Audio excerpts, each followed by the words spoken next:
आज बिल्कुल साहबजादा हामिद रज़ा और ज़ैन कुरैशी जो है वो इंसदाद दहशतगर्दी की खसूसी अदालत में जो इस वक्त केस की समाअत हो रही है, उससे मुतल्लिक ड्यूटी जज डिस्ट्रिक्ट एंड सेशन जज जवेद हसन चिश्ती की अदालत में पेश हुए हैं। क्या समाअत हुई है, साहबजादा हामिद रज़ा साहब से जानते हैं। जी सर, क्या कहेंगे पेशी से मुतल्लिक? जी बिस्मिल्लाहिर्रहमानिर्रहीम। मखदूम ज़ैन हुसैन कुरैशी साहब की आज तारीख़ थी। उस खुद साख्ता नाम नहाद और झूठे केस में जब मखदूम साहब यहाँ पर मौजूद भी नहीं थे और एट अ टाइम तकरीबन 40+ FIRs हैं, उसके अंदर तारीख़ थी और अगली तारीख़ दे दी गई है जज साहब की तरफ से। हमने तो being law binding citizen of Pakistan, Makhdoom साहब भी हाज़िर हुए। मेरी चूँकि ज़मानत इस केस में कन्फर्म हो चुकी है, लेकिन उम्मीद है इंशाल्लाह अगली तारीख़ पे मखदूम साहब की ज़मानत भी कन्फर्म हो जाएगी। बता दें कल इलेक्शन हुए हैं, ज़िमनी इंतखाबात, नून लीग ने मार्जिन मारा है काफ़ी, तो क्या कहेंगे? हुए हैं कल इलेक्शन? कल इलेक्शन अच्छा, कल इलेक्शन थे? मैं तो समझा वो बेशर्मी, ढिठाई और बेगैरती का अमली मुजाहरा था शायद, मैं वो ये समझ रहा था। हाँ, तो वो उसके अंदर खैर वो चूँकि वो बहुत आगे हैं, हम उन्हें कम्पीट ही नहीं कर सकते मेरा भाई, उसमें उनका जीतना बनता था। यानी कि कल आप नतायज तस्लीम नहीं करते कल के? नहीं करते, बिल्कुल नहीं करते, उसमें तस्लीम करने वाली को बात है सही। अच्छा सर, PTI के जो नुमाइंदे हैं मुंतखब, वो आपके जो जमात है उसके खिलाफ बयान दे रहे हैं, क्या जमातें अलग-अलग होने जा रही है, क्या वजह है? नहीं, मेरे खिलाफ तो किसी ने बयान नहीं दिया। मखदूम साहब हमारे कौमी असम्बली के अंदर पार्लिमानी पार्टी के हेड हैं मखदूम साहब, सारी पॉलिसी गाइडलाइन मखदूम साहब ने देनी होती है, तो किसी ऐसे शख्स ने कोई बयान नहीं दिया। एक आधे फ़र्द की राय, ज़ाती राय ज़रूर हो सकती है, लेकिन उसके अंदर पार्टी पॉलिसी की किसी किस्म का कोई इशू नहीं है। जी सर, ज़ैन साहब आप बता दें पेशी से मुतल्लिक, और जो है वो पीपल पार्टी जो है वो जनूबी पंजाब में जो है वो पंजे गाड़ रही है। बिस्मिल्लाहिर्रहमानिर्रहीम। जैसे साहबजादा साहब ने बताया कि हम हाज़िर हुए थे आज ADC अदालत में, पेशी डल गई, अगली तारीख़ मिल गई है, तो इंशाअल्लाह तारीख़ पे भी आएंगे। उम्मीद कि क्या अल्लाह करे आइंदा तारीख़ में हमारी भी बेल्स कंफर्म हो जाए। जहाँ तक जनूबी पंजाब में पीपल्स पार्टी का ताल्लुक़ है या कल होने वाले इलेक्शन का, तो ये PDM 2.0 की हुकूमत थी और वो PDM का जो है 2.0 चला है।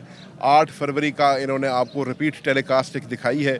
8 फरवरी को भी इन्होंने मैंडेट चुराया था।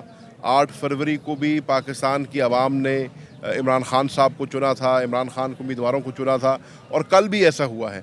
आपने देखा कि वोटर टर्नआउट जो है उसको कम दिखाया गया।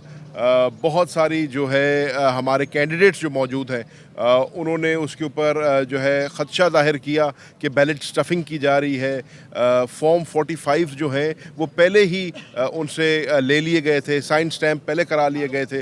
तो ये सारी वही रूटीन थी जो हम 8 तारीख़ को दे चुके हैं। जैसे साहबजादा साहब ने कहा कि ये इलेक्शन नहीं था, ये सिलेक्शन थी और सिलेक्शन की गई है इमरान खान साहब का रास्ता रोकने के लिए, तहरीक इंसाफ का रास्ता रोकने के लिए। लेकिन हम इंशाअल्लाह जो हमारा चुराया हुआ मैंडेट है उसके ख़िलाफ़ आवाज़ बुलंद करते रहेंगे, अपना एहतजाज जारी रखेंगे। आज कौमी असम्बली का इजलास है और इंशाअल्लाह इजलास में भी हम अपनी आवाज़ उठाएँगे। सर, महंगाई बढ़ रही है, अपोजिशन नज़र नहीं आ रही, कोई एहतजाज वगैरह, कोई तहरीक भी शुरू करने का ऐलान किया गया था, तो उस सिलसिले में बताइएगा क्या कहेंगे? बिल्कुल महंगाई के ऊपर हम अपनी बात उठाएंगे। आप देखें कि ये पहला सेशन शुरू हुआ है ना जी, पहले सदारती रेफरेंस आ गया था, उसके अपने लवाजमात होती हैं। आज आप कौमी असम्बली में देखेंगे महंगाई पे भी बात होगी, गंदम के ऊपर भी बात होगी। पंजाब का जो किसान है वो पिस गया है इनकी नाकिस पॉलिसी की वजह से।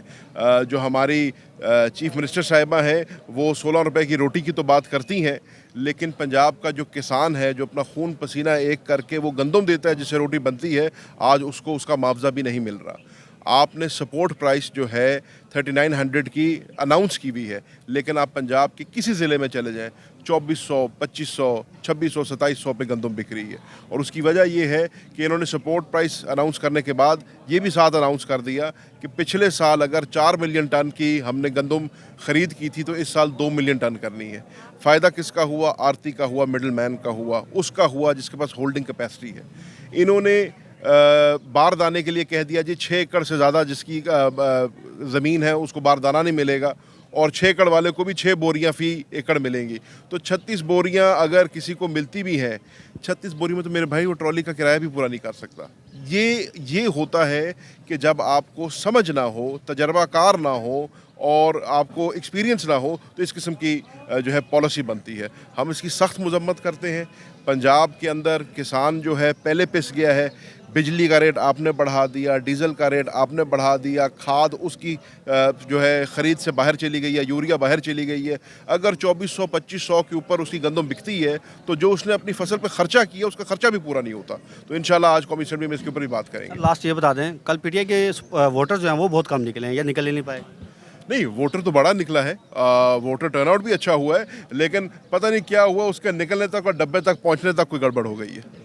जी बिल्कुल, उनके निकलने तक और जो है वो उनके डब्बों तक पहुंचने में जो है वो कुछ गड़बड़ हुई है, ऐसा कहना है ज़ैन कुरैशी का। और इस वक्त अदालत की जानिब से जो है वो दरख्वास्त ज़मानत कबल इस गिरफ़्तारी में जो है वो तोसी कर दी गई है, जिसके बाद इस वक्त जो रहनुमा है जिसमें साहबजादा हमरज़ा आज पेश हुए थे और इसके साथ साथ ज़ैन कुरैशी जो कि एमएनए मुंतखब हुए हैं और शाह महमूद कुरैशी के साहबजादे हैं, तो वो भी आज जो थे वो अदालत में, चंगेज़ खान काकर जो कि एमएनए मुंतखब हुए हैं वो उनके हमरा बतौर वकील जो है वो आज अदालत में पेश हुए। जी।